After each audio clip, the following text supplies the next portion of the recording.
Je vous remercie. Vous me permettrez d'abord de souhaiter une nouvelle fois la bienvenue à mon homologue Vít Rakušan, ministre de l'Intérieur de la République tchèque, mais également vice-premier ministre.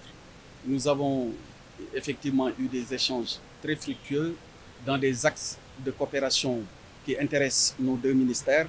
Je voudrais en citer quelques-uns. D'abord la protection civile, la protection et la défense civile, mais également le domaine de la sécurité publique avec une dimension particulière qui est accordée à certaines formes de menaces nouvelles.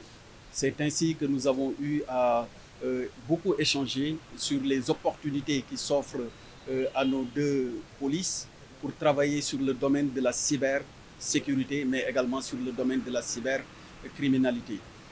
Il va sans dire, naturellement, j'ai beaucoup apprécié d'ailleurs la question que vous lui avez posée sur les ressources humaines, parce que c'est l'élément central sans lequel on ne peut absolument arriver à rien du tout dans le cadre d'un travail, qu'il s'agisse d'ailleurs du ministère de l'Intérieur ou d'une quelconque autre structure. Et vous me donnez là une excellente occasion pour rendre un hommage mérité à l'ensemble de nos forces de défense et de sécurité, pour leur professionnalisme, mais également la sérénité avec laquelle ils font leur travail. Je veux dire que ce soit la gendarmerie ou la police, on les voit tout le temps sur le terrain faire un excellent travail. J'en profiterai également pour parler d'un phénomène qui est en train de se développer dans notre pays, mais c'est pour surtout donner un conseil aux personnes qui ont l'idée de fabriquer de tels engins improvisés pour les utiliser contre des habitations habitées ou bien contre les forces elles-mêmes. Tout récemment, nous tous, nous avons observé que de plus en plus, des manifestants tentent de fabriquer des cocktails Molotov. Outre le danger que ça représente pour eux-mêmes, je voudrais leur dire que c'est criminel. C'est criminel de jeter un cocktail Molotov dans un lieu d'habitation, premièrement, mais aussi salé d'essayer d'atteindre l'intégrité physique des forces de défense et de sécurité.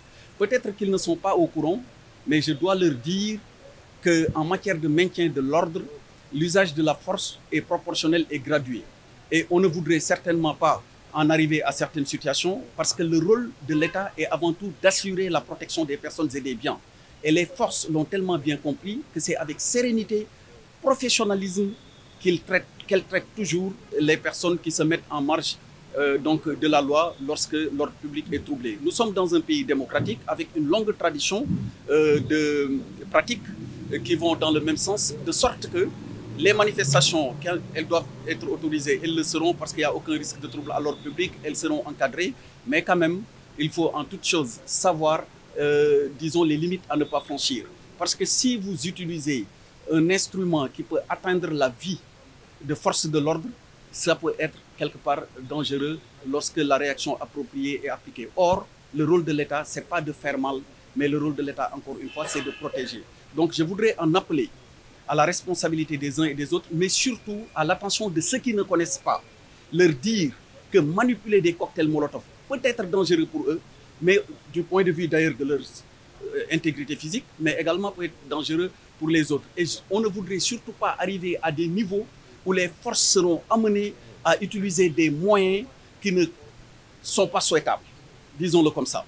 Donc ça, je tenais quand même à le dire, et c'est un hommage appuyé aux différentes forces de défense et de sécurité. Je vous remercie.